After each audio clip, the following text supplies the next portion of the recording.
or post WildCard weekend. These are my reactions to all 6 games that took place this week in the WildCard round. Starting with the Seahawks and the 49ers, and I can't say I'm not shocked. The score was about what I thought it was going to be, but overall, the first 3 quarters, Seattle actually kept it close. I thought the Seahawks were going to win for one moment, but no, San Fran pulled away in the 4th quarter. They realized, hey, we're the best team in the NFL at this moment in time, so we got to play like it. And they shut them down in the 4th, and really just the entire second half. I mean, 3rd quarter, their defense didn't give up anything. Seattle had some momentum, down 23-17. They were driving, and then Nick Bosa and the Niners defense sacked Geno Smith and came up with a huge stop. That ultimately shifted the momentum of the game to San Fran, and from that moment on, Seattle just couldn't keep up.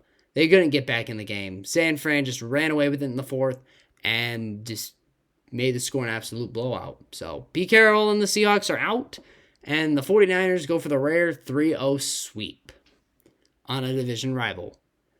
And I mean, Geno didn't have a bad game, and neither did DK. The Seahawks offense didn't play bad. They were just playing the best team in the NFC, outside of Philadelphia, but they're injured right now. The Niners defense, I mean, Brock Purdy, once again, he looked really good. He looked pretty good, and really the entire Niners team as a whole. This team is probably the Super Bowl favorite, in my opinion. At least with the way that, considering the way that they're playing, the way Buffalo played, the way Cincinnati played, and the way Kansas City played to end the season. I don't know, man. I don't know if anybody's going to come. And again with the Eagles and their injuries, I don't know if anybody right now can challenge San Fran and make it convincing. I mean, unless, again, like Bills, Bengals, Chiefs, Eagles, all have very, very convincing weeks. I'm not going to believe otherwise. Next up, we got the Chargers at the Jags. I went to a college basketball game, so I didn't watch the second half, but I watched the game cast of that second half, and I did watch the first half where the Chargers picked off Lawrence 4 times. And, the Chargers charged it. It was an overall choke job. The offense didn't do much except put up 3 points. And that Chargers defense just gave up points when it mattered most. So, Chargers are out because of it. They fired Joe Lombardi, and the Jags are moving on after completing what was, I think, the 3rd largest comeback in postseason history. So, yeah, the Jags are moving on. Chargers are going home. Lawrence had an up and down day. He had 4 picks in the first, and then all 4 touchdowns in the second. Dude, now I see why people think the NFL is scripted. You don't just go for 4 picks and then 4 touchdowns. That's just unheard of. Anyways, next up, we have one of the 2 games that was way closer than it needed to be. Buffalo, Cincinnati, do better. Anyways, Buffalo, what? I don't get it. We only won 34-31, dude. And you look at that and it's like, oh, the defense sucked against Skylar Thompson. No, you actually go back and look at the score. The defense played actually pretty well for their, the predicaments they were, put in. I guarantee, though, if Tua was in, we would have gotten our butts absolutely handed to us. I'm a Bills fan, and I can admit that.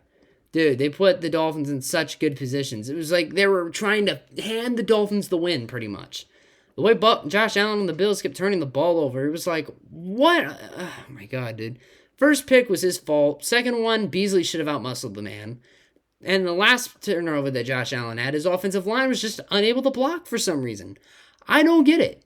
But all the turnovers came within the span of the second quarter and the beginning of the third. Outside of that, Josh Allen didn't have any turnovers. No turnovers in the first and no turnovers in the fourth. That's what matters. No turnovers when it matters most in the fourth quarter. But still, dude, 3 turnovers is unbelievable. Allen probably shouldn't have thrown that pass to Beasley on the second interception. And he probably, I don't know, man. I don't really know.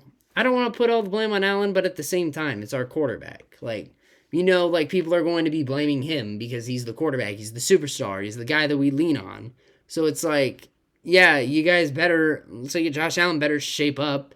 It's really the entire team as a whole, because there are moments where our defense did look vulnerable. We did give up just 1 touchdown drive of 40-plus yards. But still, dude, there's so much we can improve. There's so much we can, do to be better. And Cincinnati's coming to town where they've played in crowds bigger than ours. They've played in Arrowhead, so it's definitely louder there than it is in Buffalo. The only thing we have going for us is the cold. And if the Dolphins can play in the cold, I'm pretty certain that the Bengals can play in the cold. So, I don't really know, dude. I do have a little bit of faith in Buffalo because of what Baltimore did to Cincinnati, but I'm still nervous as hell. I'd be lying if I said I wasn't. Next up was the upset that I got right. It's the Giants at the Vikings. And the Giants, they played really good offensively. I mean, granted, Minnesota's defense has more holes in it than a block of Swiss cheese. But still, the Giants, their defense gave up just 24 points. And Kirk Cousins didn't have a bad game. I mean, yeah, a lot of people are going to blame him because he threw it for a 3-yard check down on 4th and 8, which is less than ideal if you're a Vikings fan or anybody rooting for Minnesota. But still, it's like, why would you do that? I don't understand. At that moment in the game, why would you do that? And now with that, this just goes to show that the Vikings cannot play, or at least win most of the games that are not at 1 p.m. Eastern. So there you go. I don't know what it is. It's just a weird coincidence. But the Giants pulled off the upset, and with an injury-riddled Eagles team, this could actually be an interesting pick. I could see some people picking the Giants for the upset, but I don't think they will. Me personally.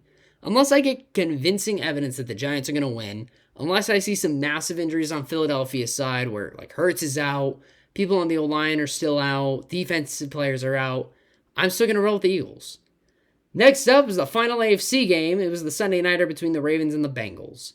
You talk about the Bengals barely beating a backup quarterback that had no weapons. Skylar Thompson had the best weapons in the world, but Tyler Huntley's better than Skylar Thompson, so Ravens defense made sure that Joe Burrow was feeling pressure all night long. They took advantage of that Bengals piss poor O-line, but unfortunately the offense couldn't capitalize as the Bengals and Joe Burrow got 2 touchdowns offensively, and then as the Ravens were trying to take the lead, Sam Hubbard took it back for a 98-yard touchdown. Longest fumble return. I don't remember if it was in just Bengals history or in NFL history, but still, it's a record. I mean, I saw Sam Hubbard with, the mask on, he got the oxygen tank ready. It reminds me of that one from Madden, where the announcers are like, the big man is running, get the oxygen tanks ready. It just reminded me of that. I don't know why, but it was a great game overall. And yeah, the Bengals are moving on, and yeah, this is going to be a battle of teams that definitely showed signs of weakness, Bills and the Bengals, but we'll see what happens.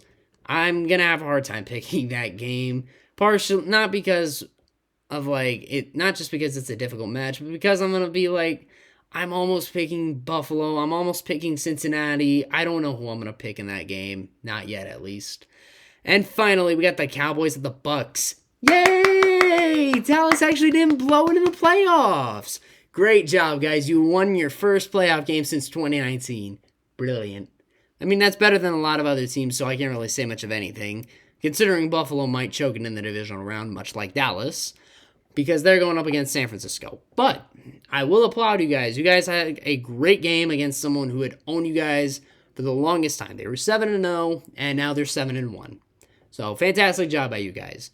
Your defense played lights out. Your offense played really well. Prescott had probably the best game I've ever seen from him. And it was in the playoffs, so that just makes it that much better, especially if you're a Cowboys fan. Definitely gives you a little bit of optimism for San Francisco and the way you guys played versus how San Francisco started out. Maybe Dallas wins that game. Maybe they even host the NFC Championship game. I know that sounds laughable, but with Philadelphia's injuries and with how Dallas has been playing and with the way San Francisco started, I mean, it's not impossible. It really and truly is not impossible. Do I think it'll happen? Probably not. But do I think it's possible? Yes. But, I mean, Tampa, I don't know what to say about you guys. You guys just sucked. Defensively, you did great originally, but then all of a sudden you guys didn't play all that great afterwards. So, I mean, I don't really know what else to say, but, I mean, you guys got to the playoffs, so there you go. Then now, on the NFC side of things, literally 75% of that is the NFC East. The divisional round is literally the NFC East. Just take out the Commanders and replace them with the 49ers. On the AFC side, we have at least one representative from every single division. You have the Chiefs from the AFC West, the Bills from the AFC East, Bengals from the AFC North, and the Jaguars from the AFC South. Wow, imagine telling an NFL fan that 5 years ago. Imagine going back in time 5 years ago and saying that the Bills, Bengals, Dolphins, Jaguars, Chargers would all be in the playoffs. Cowboys actually won a playoff game against Tom Brady. The Giants would be in the playoffs and upset Minnesota. The Seahawks with Geno Smith would go to the playoffs. Imagine telling everyone 5 years ago that was going to happen. I wouldn't have believed you. But anyways, let me know what you guys thought of these games in the comments below. Were there any results that shocked you? Were there any results that really didn't shock you? You scared? Are you nervous if your team is still in the playoffs? But yeah, with that being said, you guys, if you enjoyed this video, be sure to hit that like button down below, subscribe if you're new, and click that notification bell to get all the latest news on all my latest content. And with that being said, you guys, I hope you enjoyed this green screen so you didn't have to see my Hurricane Katrina of a room. And I will see you guys in the next video. Peace.